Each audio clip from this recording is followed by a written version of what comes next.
하나님 말씀을 함께 보겠습니다. 잠언 말씀과 전도서 말씀을 보겠습니다. 지금 말씀을 좀 한쪽 본문에서 이렇게 하지 않고 여러 군데 이렇게 하기 때문에 자막을 잘 보시고 그렇게 함께 해주시면 좋겠습니다. 잠언 14장 23절 제가 읽겠습니다. 모든 수고에는 이익이 있어도 입술의 말은 궁핍을 이룰 뿐이니라. 전도서 2장 11절입니다. 그 후에 내가 생각해 본 적 내 손으로 한 모든 일과 내가 수고한 모든 것이 다 헛되어 바람을 잡는 것이며 해 아래에서 무익한 것이로다. 이 말씀을 가지고 모든 수고에는 유익이 있다는 제목으로 말씀을 함께 나누겠습니다. 잠시 기도하겠습니다. 아버지 하나님, 하나님께서 또 선하게 인도하셔서 새삼 침례교회를 이 귀한 자리에 또 교회당을 세우게 하시고 주님께서 참 맡기신 세상의 빛과 그 소금의 그 사명을 온전히 감당할 수 있도록 선하게 인도해 주시니 감사를 드립니다.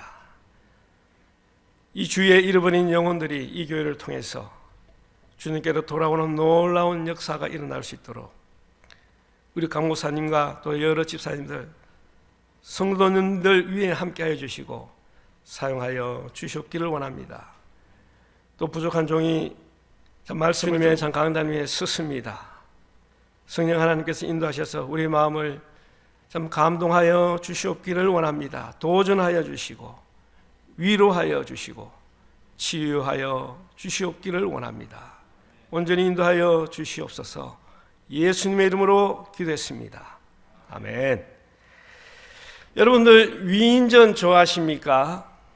어떤 큰 감동과 교훈을 준 그런 위인들이 있습니까?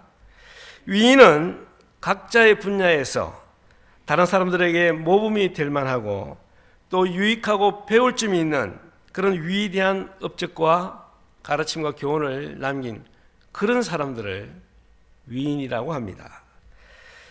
하지만 위인이 될 만한 그 업적들을 이루는 것은 쉽지가 않습니다. 그래서 그런 업적을 남긴 사람들을 특별히 위인이라고 이렇게 부르는 것입니다. 모든 개인과 단체는 이런 업적을 남기기 위해서 애를 씁니다. 그러니까 발전과 성장과 그리고 어떤 부흥을 위해서 참으로 수고하고 애를 쓴다는 것입니다. 이것은 교회의 경우도 마찬가지입니다. 그런데 그 목표를 이루는 데는 항상 여러 문제와 또 장애물이 있어서 그것을 극복하려는 누군가의 수고와 노력과 헌신과 희생이 있어야 합니다. 역사상 모든 쓰임받은 교회는 보이든 또 보이지 않든 간에 그 배후에 누군가의 특별한 눈물의 수고와 희생이 있었기 때문에 그 쓰임받는 그 교회가 가능했습니다. 저절로 된 것이 아닙니다. 또 우연히 된 것도 아닙니다. 오늘날 우리에게도 우리 교회에도 이런 수고와 헌신 그리고 희생이 필요합니다. 하나님께서는 우리의 수고에 대해서 역사를 하십니다. 앞에서 읽었던 잠언 14장 23절 말씀을 보면 말뿐인 곳에서는 하나님께서는 아무 역사도 하실 수가 없습니다.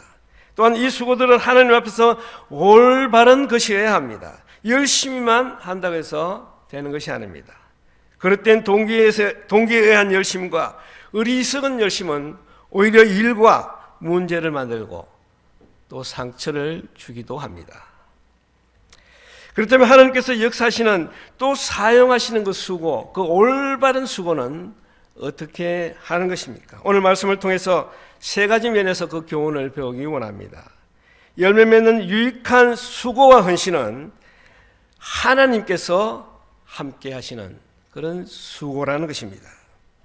하나님 없는 수고는 헛되기 때문입니다. 무익하기 때문입니다. 전도서 2장 11절을 보면 그 후에 내가 생각해 본 적 내 손으로 한 모든 일과 내가 수고한 모든 것이 다 헛되어 바람을 잡는 것이며 해 아래에서 무익한 것이로다. 솔로몬은 내 손으로 한 모든 일과 내가 수고한 모든 것이라고 했습니다. 사람의 인생에서 전도서를 기록한 솔로몬만큼 위대한 업적을 이룬 사람은 없을 것입니다. 그는 사람들이 일생 동안 얻고자 노력하는 그래서 온갖 수고도 마다하지 않는 그런 가치들을 최고의 수준까지 이룬 사람이 바로 솔로몬입니다. 인간적으로 볼 때 최고의 업적을 이룬 사람인 것입니다. 그런데 그 놀라운 업적을 이룬 그의 고백은 어떠합니까? 전도서 2장 11절을 보면 모든 것이 헛되고 남은 것이 없다라고 그렇게 고백을 합니다. 무익한 인생이었다고 한탄을 하고 있습니다. 충분히 행복하고 만족한 인생이었다고 고백해야 할 텐데 실상은 그렇지 못한 것입니다. 솔로몬은 하나님과 멀어진 대신에 인간적인 그 세속적인 가치를 추구하여 최고의 수준까지 이루었지만 그의 삶의 결론은 헛된 것이었습니다. 하나님 앞에서 무익한 것이었습니다. 왜 우리의 수고와 헌신에 있어서 하나님께서 함께 하셔야 할까요? 하나님이 없는 수고는 헛되고 무익할 뿐만 아니라 쉽게 지치기 때문입니다. 나의 힘과 재능으로 나의 지혜와 인내심과 그 지혜에는 의지에는 한계가 있습니다. 쉽게 지치고 실수하고 포기하기가 쉽습니다. 모든 수고의 결과는 하나님의 은혜로 되는 것임을 믿으시기 바랍니다. 고린도전서 15장 10절에 이렇게 말씀합니다.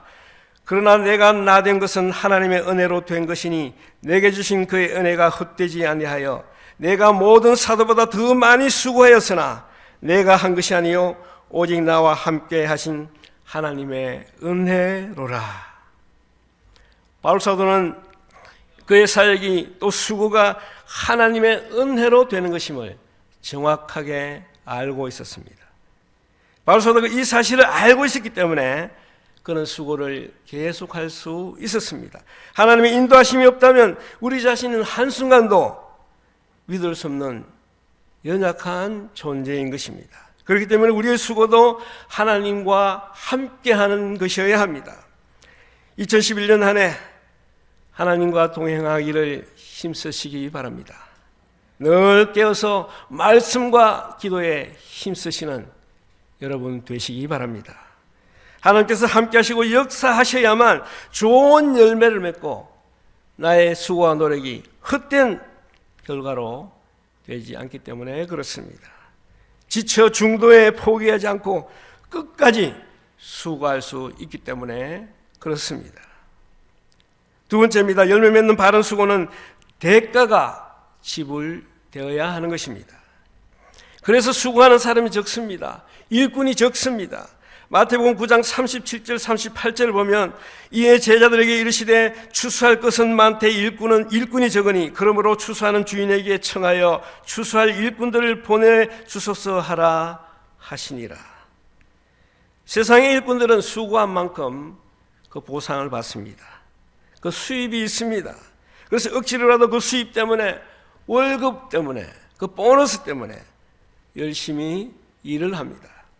하지만 하나님의 일은 당장에 어떤 손에 잡히는 눈에 보이는 그런 보상이 없는 경우가 많습니다. 그러나 하나님께서 우리 삶에 허락하시는 그 축복들을 믿음의 눈으로 볼 수 있기를 바랍니다. 또 장차 하나님께서 그 어떤 것과 비교할 수 없는 놀라운 상을 우리를 위하여 준비하고 계시고 또 우리의 수고와 희생을 기뻐하시는 그 주님의 마음을 헤아릴 수 있으시기를 바랍니다. 열매 맺기 위해서는 그냥 수고가 아니라 사랑의 수고의 대가가 필요합니다. 데살로니가전서 1장 3절을 보면 너희 믿음의 역사와 사랑의 수고와 우리 주 예수 그리스도에 대한 소망의 인내를 우리 하나님 아버지 앞에서 끊임없이 기억함이니. 데살로니가 교회는 이 사랑의 수고에 대해서 참으로 모범적이고 칭찬받는 교회가 되었습니다. 바울 사도는 하나님 앞에서 기도할 때마다 하나님 앞에 나아갈 때마다 그 데살로니가 교회의 이 사랑의 수고를 잊지 못한다고 그렇게 고백을 합니다. 여러분들은 다른 사람에게 어떤 사람으로 기억이 되고 싶습니까? 지금 현재 어떤 사람으로 기억되고 있습니까? 우리의 수고와 헌신도 조건적이지 않아야 합니다. 어떤 보상이나 칭찬의 말이 없더라도 기꺼이 사랑의 동기로 수고해야 합니다. 우리를 향한 우리 구주 예수님의 사랑이 바로 그런 사랑이었습니다. 그 사랑 때문에 우리를 위하여 스스로 죄인이 되셨고, 그 사랑 때문에 우리를 위해 십자가에서 피 흘려 죽으심으로 죄의 값을 치러 주셨습니다. 우리도 기꺼이 사랑의 수고를 해야 합니다. 누가 알아주든지 또 어떤 결과가 있든지 상관없이 변함없이 나에게 맡겨주신 그 직분을, 그 일을 감당해야 됩니다. 이것이 사랑의 수고요, 올바른 헌신인 것입니다. 또한 열매 맺는 수고에는 기도의 수고가 필요합니다. 골로새서 4장 12절입니다. 그리스도 예수의 종인 너희에게서 온 에바브라가 너희에게 문안하느니라. 그가 항상 너희를 위하여 애써 기도하여 너희로 하나님의 모든 뜻 가운데서 완전하고 확신 있게 서기를 구하나니. 바울 사도의 동역자인 에바브라는 골로새 교회를 위해서 애써서 기도했다고 말하고 있습니다. 기도하는 것은 참으로 힘이 드는 일입니다. 때로는 고통스럽기까지도 한 일입니다. 때때로 하나님의 일은 주님의 몸된 교회를 섬기고 영혼을 주께로 인도하고 양육하는 일은 우리 힘으로 또 우리 노력으로 한계가 있는 그런 경우가 있습니다. 우리 대적 사탄 마귀는 우리를 자주 시험에 들게 하고 또 포기케 하고 넘어뜨리려 합니다. 그러므로 그 무엇보다 기도로 하나님의 그 도우심을 힘입어야만 우리가 그 일을 감당할 수 있음을 잊지 마시기 바랍니다. 올 한 해 주님의 몸된 교회를 섬길 때에 사랑과 기도의 수고를 마다하지 않는 그런 여러분 모두가 되시기 바랍니다. 자, 열매 맺는 수고와 그 헌신은 세 번째 마지막으로 계속해서 지속해서 하는 것입니다. 왜냐하면 때때로 우리의 수고가 헛된 결과로 나타날 수 있기 때문에 그렇습니다. 갈라디아서 4장 11절 말씀에 보면 내가 너희를 위하여 수고한 것이 헛될까 두려워하노라 그렇게 말씀합니다. 갈라디아 교회에 대한 바울의 수고가 헛된 결과로 나타났습니다. 땀과 눈물로 수고하여 예수 믿는 그 구원의 복음을 가르쳤는데 그들이 유대 율법주의자들의 잘못된 가르침에 빠져서 예수님을 믿을 뿐만 아니라 또 함께 율법을 지켜야만 구원받는다는 이런 혼합주의 신앙에 빠지고 만 것입니다. 땀과 눈물로 또 생명의 위협을 무릅쓰고 복음을 전하고 가르쳤던 바울 사도의 그 입장에서 얼마나 참 기가 막히고 낙심이 되는 그런 상황입니까? 여러분이 애써서 눈물과 기도로 전도하고 가르친 사람들이 어느 날 이단에 빠져서 예수님을 부인하고 다른 소리를 한다면 그 심정이, 그 상황이 어떠하겠습니까? 또 교회를 떠나고 세상에 빠져 살아간다면 그 우리 심정은 이루 참 말할 수가 없습니다. 그래서 우리는 수고를 계속해야 하는 것입니다. 실망치 말고 지속해야 하는 것입니다. 왜 우리가 수고를 계속해야 할까요? 어떤 일들은 우리의 기대와는 다르게 잘못된 결과로 나타날 수 있기 때문에 그렇습니다. 뿐만 아니라 또 어떤 경우에는 그 열매를 거두기까지 많은 시간이 걸리기 때문입니다. 구령의 열매를 맺기 위해서는 오랜 시간 사랑의 수고와 기도의 수고를 해야 합니다. 우리가 주님의 몸된 교회를 섬기고 예배드리고 전도하고 가르치고 기도하는 이런 일들은 한 주하고 한 달하고 또 1년하고 그만둘 일이 아닙니다. 주님 앞에 가는 그날까지 계속해야 하는 일이고 또 수고가 필요한 일입니다. 우리는 그 일을 참으로 특권으로 여길 수 있기를 바랍니다. 하나님께서 나에게 이런 귀한 일을 맡겨주신 그것에 대해서 참 어떤 축복으로 여기고 기쁜 마음으로 감당할 수 있기를 바랍니다. 변함없이 교회를 섬기고 수고하고 봉사하고 섬기는 우리 집사님들, 우리 여러 성도님들 얼마나 참 귀한지 모르겠습니다. 저는 제가 다녔던 교회에 왔을 때에 참 변함없이 그 자리를 지키면서 섬기고 있는 그분들을 볼 때마다 얼마나 참 귀한지 모릅니다. 얼마나 참 복이 되는지 모릅니다. 우리 주님도 여러분들을 참으로 귀하게 여기실 줄로 믿습니다. 바울 사도는 그의 수고가 헛된 결과로 나타났을 때 어떻게 했습니까? 갈라디아서 4장 19절입니다.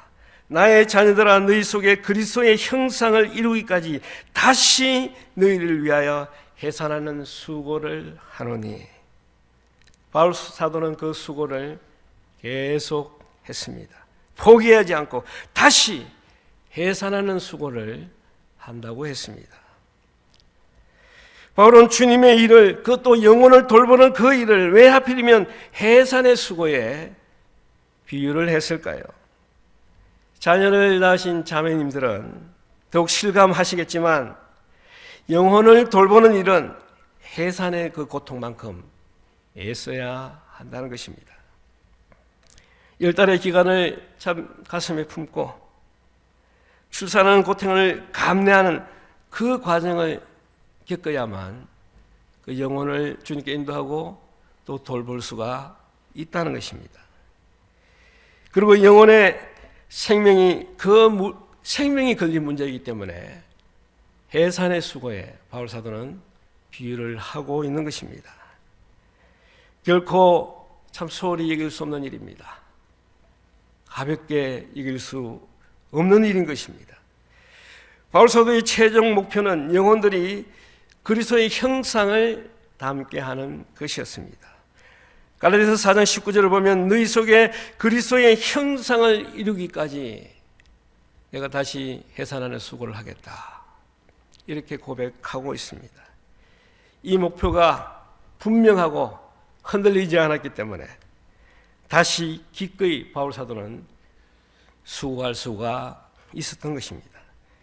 바울 사도는 그리스도의 심판대 앞에 서서 하나님께서 상급을 계산하실 그날을 기대했습니다. 바울의 일한 자세가 그로 하여금 수고의 일을 계속 또 지속해서 하게 했던 것입니다. 2021년 우리의 수고도 헌신도 계속되어야 합니다.